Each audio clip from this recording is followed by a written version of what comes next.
जर कोणी कुठल्या गोष्टीमध्ये जबाबदार असेल, जर कोणी तिथं कुठेतरी वेळेवाकळे प्रकार केलेले असतील, मी आपल्याला सगळ्यांना सांगतो, विकासाची कामं करत असताना कुणी कुणाला खंडणी मागण्याचा प्रयत्न त्या ठिकाणी करू नये. माझ्या ते कानावर आल्यानंतर त्याच्यामध्ये मकोका लावायला पण मी मागं पुढं बघणार नाही. मी कुठल्याही टोकाची भूमिका घेईल. मी आधीच देवेंद्रला सांगितलं होतं की मला इकडचं देत असताना त्या संदर्भामध्ये सगळ्यांनी चांगल्या कामाला साथ दिली पाहिजे.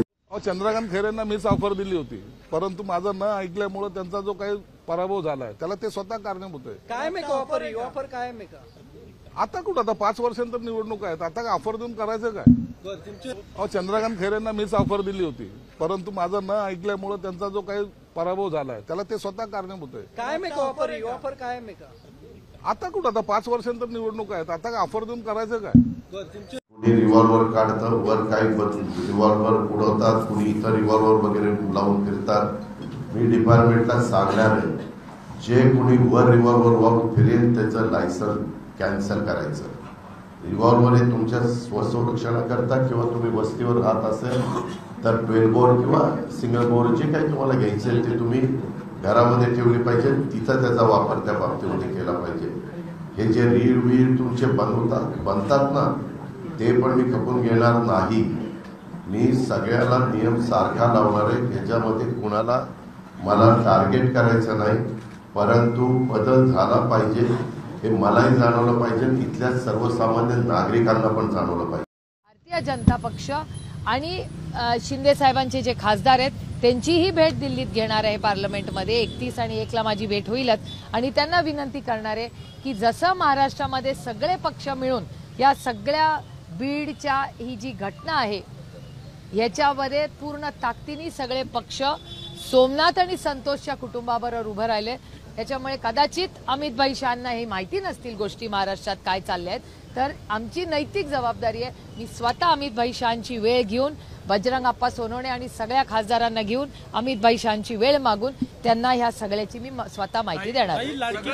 सत्ता आली आमच्याकडे 5 वर्षाकरता, लोकांना कळलेलं हौसे नवसे गौसे आता मला येऊन फार भेटायला लागले.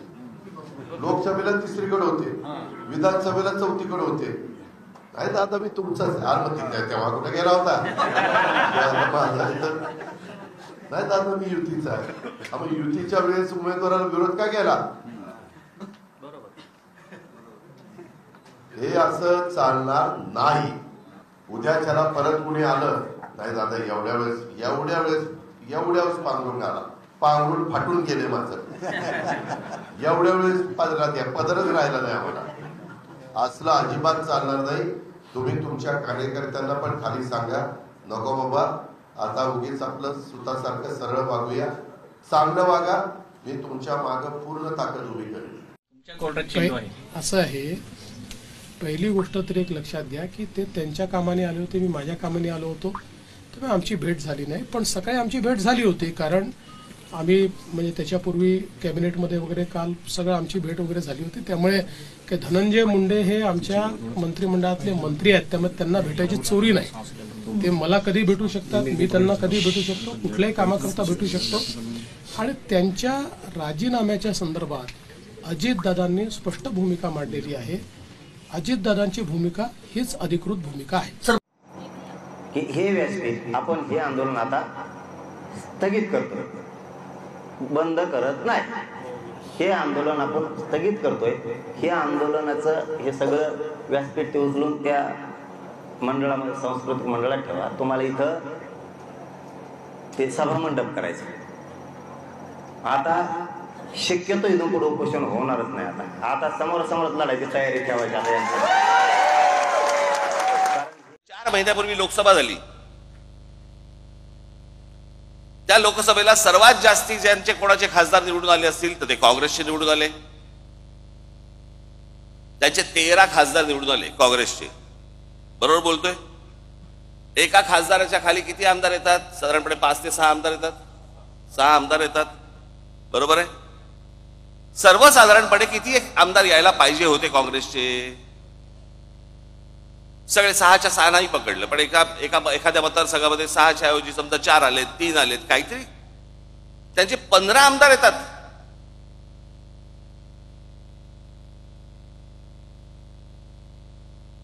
शरद पवार साहेबांचे 8 खासदार निवडून आलेत, 8 खासदार, त्यांचे 10 आमदार येतात. आणि लोकसभेला ज्या अजित पवारांचा 1 खासदार निवडून आलाय तिथे 42 आमदार येतात. 4 महिन्यात फरक पडला लोकांच्या मनात. त्यांना प्रश्न विचारला, पाटील साहेब 1 तासभर तुम्ही आतमध्ये होतात, काय चर्चा झाली? मला ह्याचा अर्थ नाही कळला. म्हणजे मला त्यांनी कडेवर घेतला होता का काय, ह्याचा अर्थ काय होता हेच मला अजूनपर्यंत कळलं नाही. हे म्हणजे काय?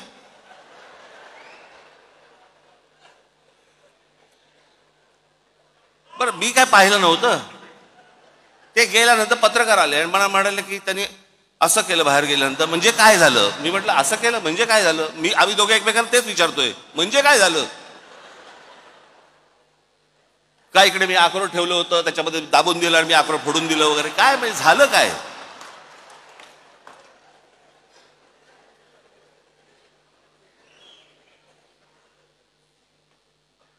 एक गोष्ट तुम्ही लक्षात ठेवा, हे कोण भेटायला आले बिले वगैरे वगैरे, पक्षाची भूमिका आणि तुमचं प्रेम यांच्यासमोर लाचार ठेवणार नाही.